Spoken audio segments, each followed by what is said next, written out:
And today's question, Mary Kay, this is yours. What is it? The question is, have we seen Myles Garrett at his best? And, he's heading now into his fourth NFL season. Hard to believe it is that already. My goodness, time has gone really fast with him. And obviously last year did not go the way that he wanted it to go. He wanted to be NFL Defensive Player of the Year and reach one of his goals. In addition, obviously, to trying to get the Browns into the playoffs. He was hoping to be the best defensive player in the league, and that didn't work out. So I would have to say absolutely not. We have not seen Myles Garrett at his best yet. Now, again, if you've been watching some of his social media, we see him lifting a lot of weights. We see him jumping over people to dunk basketballs. He's working out like crazy. He's gotten very involved off the field in the community. He's part of Waterboys organization. He went to Tanzania in the off season to help out with Waterboys. He's doing all kinds of things to fight against racism. So I think he is becoming his best self in every single way. I think the incident with Mason Rudolph, I think it really hurt him for the whole world to see that happen. I think that he felt that that's not who he is, and he doesn't want that incident to define him at all.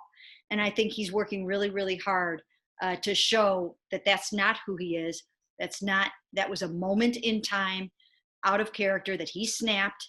And I just think he's working so hard to come back and be that number one overall pick, that NFL Defensive Player of the Year, and a player who catapults the Browns into multiple playoff seasons and hopefully for him, the Super Bowl.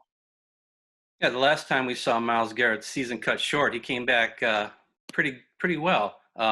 His rookie year, 11 games, he had some injury issues, and then 2018, 13 and a half sacks, Pro Bowl.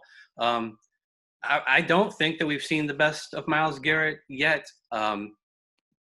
I think that had he played a full season, there's a good chance he would have set the Browns single season record for sacks in the season, which is 14 and a half, which kind of has an asterisk next to it because it was done, if I remember correctly, 1970, Bill Glass. And that was before they started keeping track of sacks for real in the NFL. So who knows who really has the most sacks in NFL history, because, guys in the 50s and 60s weren't really being counted. So, but I think that is there for him, and it could have been there for him last year. And I think we've mentioned this before. We haven't really seen Myles Garrett become so dominant that he takes over games the way we've seen someone like T.J. Watt do that, or like Nick Bosa do that. Mary Kay, when you said that this is his fourth year, it does seem strange to say that, because really outside of just that middle year, the other 2 years have been kind of weird, because we obviously know how last season ended.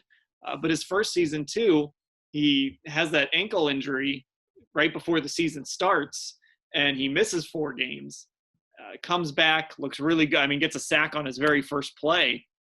But he kind of admitted after the season he was never 100% that rookie year.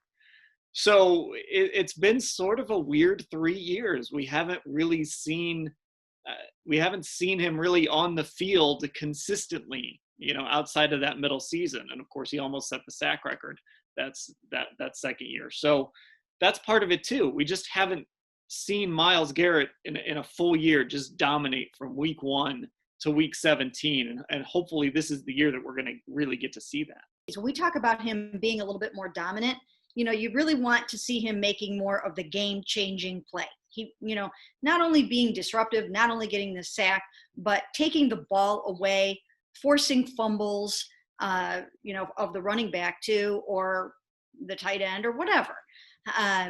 Batting down more passes, making those game-changing plays where you just think he's a monster and nobody can do anything with him, kind of in the way that Nick Bosa performed against the Browns last year, where nobody could stop him. Myles Garrett needs to have more of those kinds of games if you want to be the NFL Defensive Player of the Year.